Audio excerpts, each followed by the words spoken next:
से कम 35% इसको आपको इम्पोर्टेंस देना होगा। ठीक है, अगर आप चाहते हैं कि एक ही बार में। तो अभी मैं सॉल्व कर रही हूँ previous year question paper. I hope आप सब बहुत अच्छे होंगे। और आज के ब्लॉग में मैं कवर करूँगी कि आपको सबसे पहले अगर स्टार्टिंग करना है for this exam like UPSC, तो you have to must knowledge about your syllabus and syllabus pattern. So आज के ब्लॉग में ये कवर करने वाली हूँ। तो मैं आज कवर करूँगी यूपीएससी का सिलेबस क्या है, पीटी प्लस मेंस आपको कैसे करना है, और ये सिलेबस बिल्कुल हिंदी में होने वाला है, क्योंकि बहुत लोग ऐसे हैं जो इंग्लिश को अच्छे से समझ नहीं पाते हैं और इंग्लिश में हर जगह अवेलेबल है।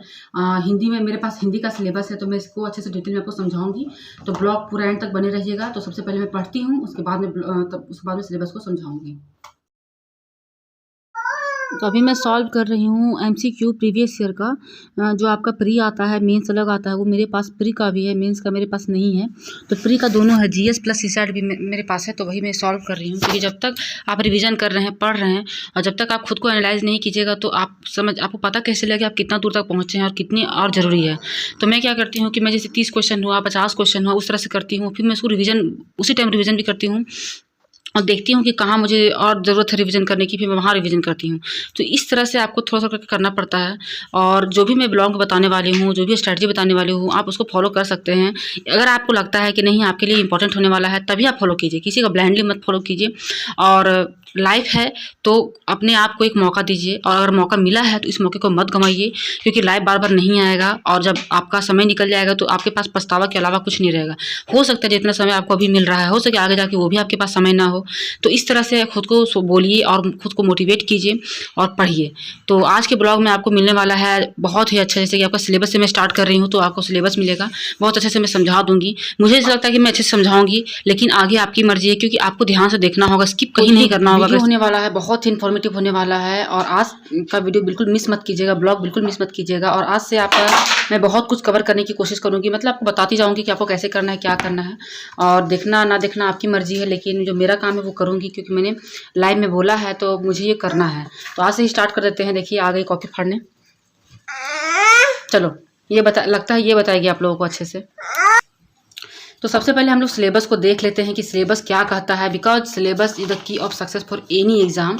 आपको सिलेबस का नॉलेज होना चाहिए सबसे पहले, भले ही आपको इसमें 1 वीक लग जाए,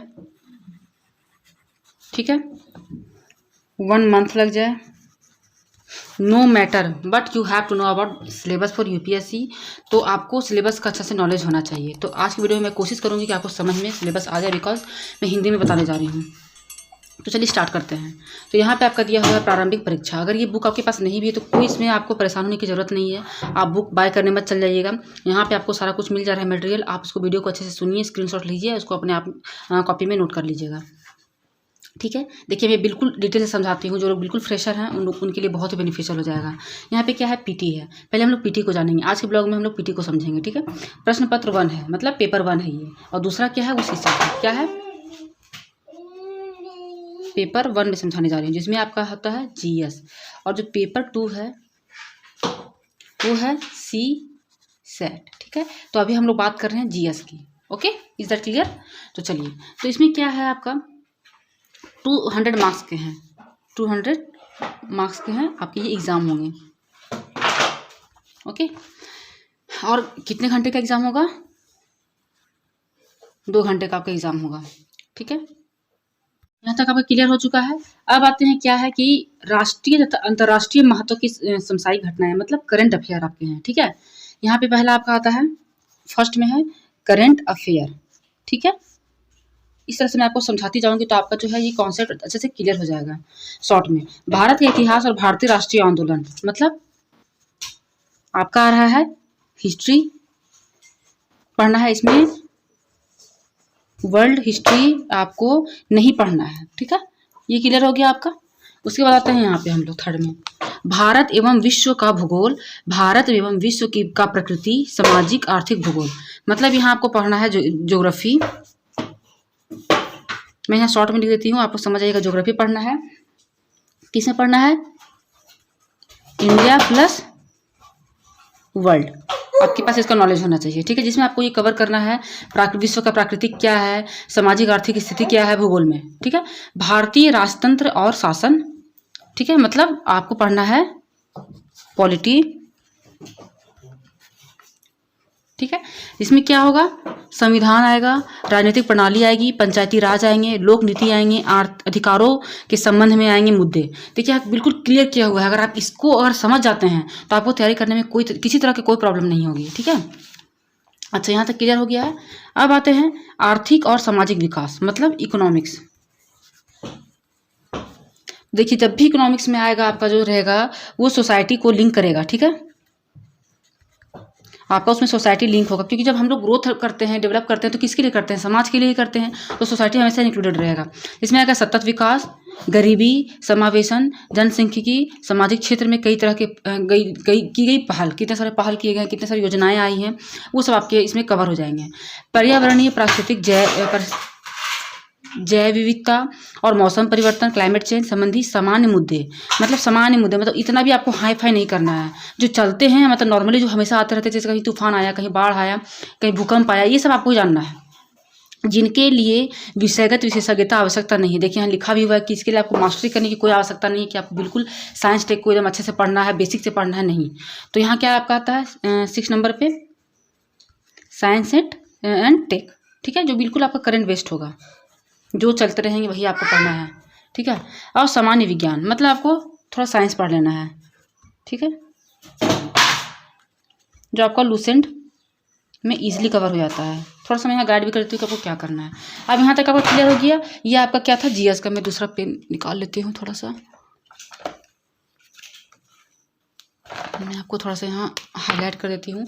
ये था आपका जीएस। ठीक है, अब हम लोग बढ़ते हैं सीसैट की तरफ। सीसैट में आपको क्या करना है, सीसैट में यहाँ क्या बोला, बोधगम्यता। ठीक है, संचार कौशल सहित अंतर व्यक्तित्व कौशल, तार्किक कौशल एवं विश्लेषणात्मक क्षमता, मतलब आपका जो रीजनिंग है वो, निर्णय लेना, डिसीजन मेकिंग, सामान्य समस्या समाधान, सामान्य मानसिक योग्यता, आपको यही सब करना, कुछ ज़्यादा नहीं, बस थोड़ा सा देखिए आधारभूत संख्याएं, नॉर्मल जो मैथ आते हैं 10वीं, देखिए 10वीं कक्षा के अंतर तक आता है, मतलब आपको यहाँ मैथ पढ़ना है, रीजनिंग पढ़ना है, थोड़ा सा आपको कॉम्प्रिहेंशन पढ़ना है, और फोर्थ में आपको थोड़ा सा मतलब कि प्रॉब्लम सॉल्विंग। मतलब इससे क्या होगा कि जो आप इथिक्स पढ़िएगा, इथिक्स का ही थोड़ा सा पार्ट इसमें रहेगा, कि इसमें कुछ आपको सवाल पूछ दिए जाएंगे, आप बताया जाए कि इसमें आपको क्या आपका क्या निर्णय है। मैं आपको सीसैट को भी दिखाऊंगी, आपको प्रीवियस ईयर को आपको समझ में आ जाएगा। यहाँ तक आपको समझ में आ गया है। अब क्या है, इसका जो नेचर है, एग्जाम का नेचर जो है वो क्या है, इसमें आपको 33% ही लाना है, मतलब आपको सिर्फ इसमें पास आपको करना है, लेकिन बहुत ही इम्पॉर्टेंट है।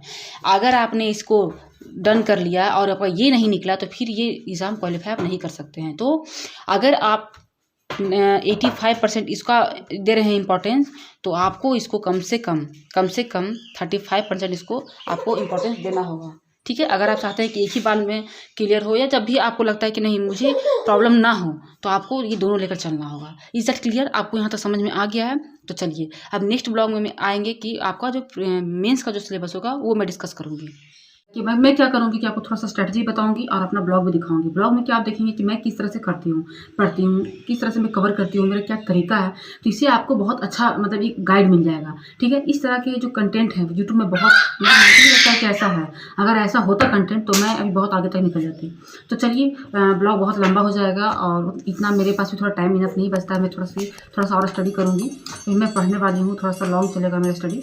तो यहाँ तक समझ में आ गया आप लोगों को। अगर ब्लॉग पसंद आया है, वीडियो पसंद आया है तो लाइक ज़रूर कीजिएगा, कमेंट जरूर कीजिएगा और वीडियो को चैनल को सब्सक्राइब करना मत भूलिएगा। इस तरह की और वीडियो